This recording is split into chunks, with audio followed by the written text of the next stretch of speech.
Salam TIETB. Jumpa lagi di One Wealth Outlook Weekly Market Update bersama saya Ahmad Ainver.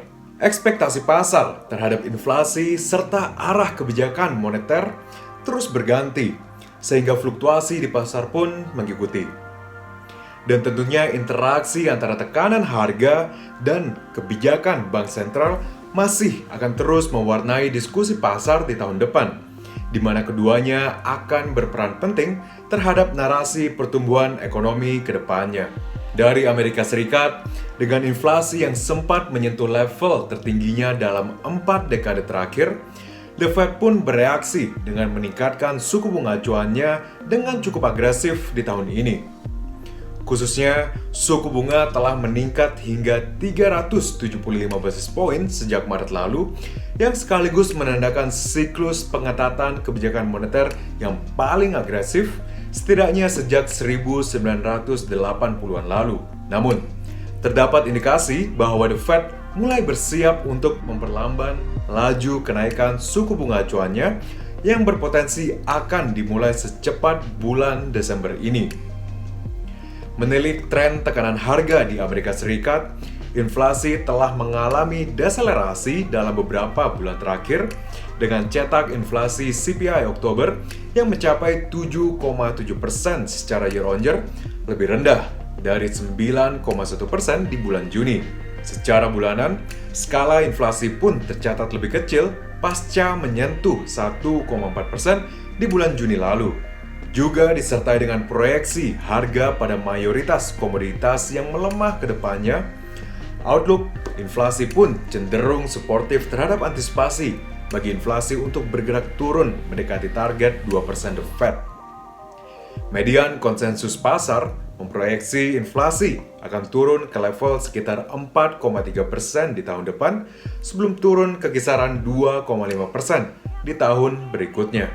Sehingga berfokus pada rapat moneter The Fed alias FOMC di bulan ini, pasar pun menempatkan probabilitas terbesar pada kenaikan suku bunga sekitar 50 basis point, yang jika terrealisasi akan menandakan deselerasi pengetatan menyusul kenaikan 75 basis point di setiap 4 pertemuan sebelumnya. Sejalan dengan antisipasi akan lebih terkendalinya inflasi, meskipun masih di atas target 2% di tahun depan, puncak suku bunga diantisipasi akan berada di kisaran 4,75% hingga 5%, atau hanya sekitar 100 basis point dari levelnya saat ini.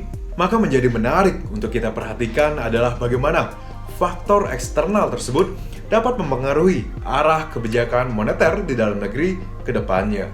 Menilik perkembangan inflasi terbaru, BPS mencatat bahwa inflasi nasional di bulan November mencapai 5,42% year-on-year.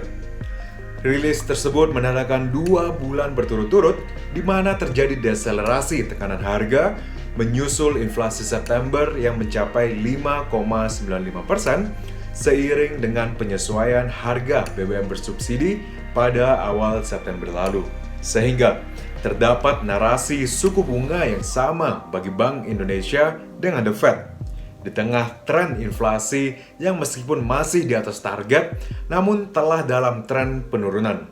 Khususnya, faktor inflasi membuka ruang bagi kedua bank sentral untuk mulai memperlambat laju kenaikan suku bunga masing-masing ke depannya. Berfokus pada rapat Dewan Gubernur Bank Indonesia pada 22 Desember mendatang, antisipasi dasar kami adalah untuk setidaknya kenaikan suku bunga sebesar 25 basis point menuju level 5,5%. Jika terrealisasi, kenaikan tersebut juga akan menandakan skala kenaikan yang lebih kecil dari rapat-rapat sebelumnya.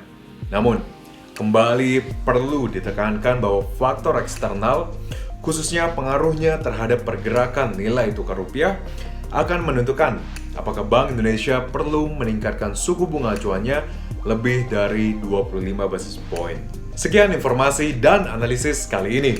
Untuk mengikuti update pasar terkini, Anda dapat mengakses weekly market journal kami melalui link berikut. Dan jangan lupa untuk memfollow kami dengan mengklik tombol subscribe. Saya Ahmad Ainver, nantikan One Wealth Outlook berikutnya di minggu depan.